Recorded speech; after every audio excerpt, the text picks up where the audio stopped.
Along the banks of the Nolichucky River in upper East Tennessee, a university student makes the discovery of a lifetime.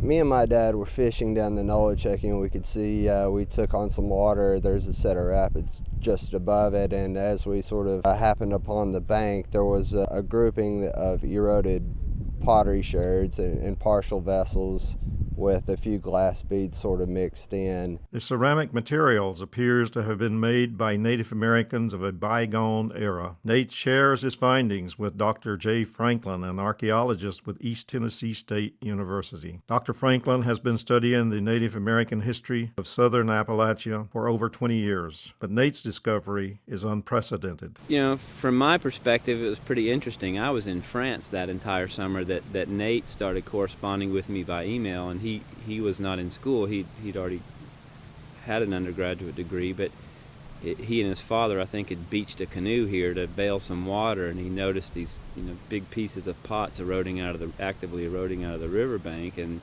he started sending me pictures. And I think at the time he thought it was all Pisgah, which is late prehistoric, probably just on the cusp of European arrival. But the fact that he was finding so many big vessels and was able to cross-mend them, you just don't see that so much in archaeology anymore. The field alongside the riverbank discovery is private farmland, but the area may have once been a Native American settlement. Evidence of an ancient human habitation is everywhere. Artifacts lie scattered on the ground's surface. But Dr. Franklin has many questions only a further investigation of the site can answer. How old is this pottery? Who might have lived here?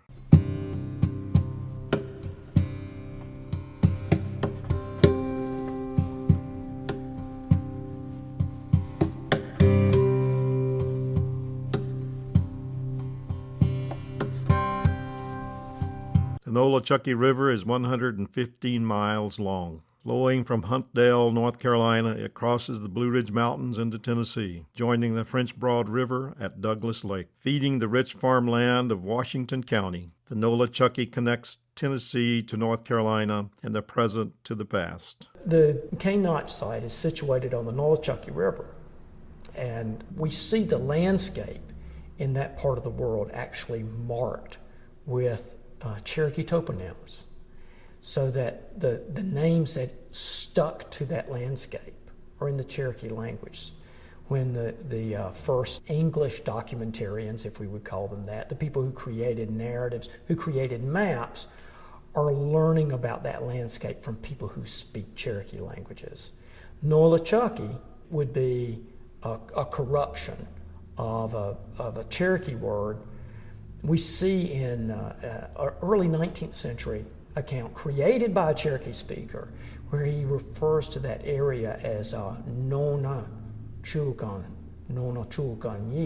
which would mean the spruce pine place. In the 1770s, the Nolichucky River witnessed the arrival of the region's first European settlers. Davy Crockett, the famous frontiersman and congressman, was born along its shores. But the Nolichucky's waters reach further back into the undocumented history, to people and places that came before the European pioneers. Many different Native American tribes have made this region their home.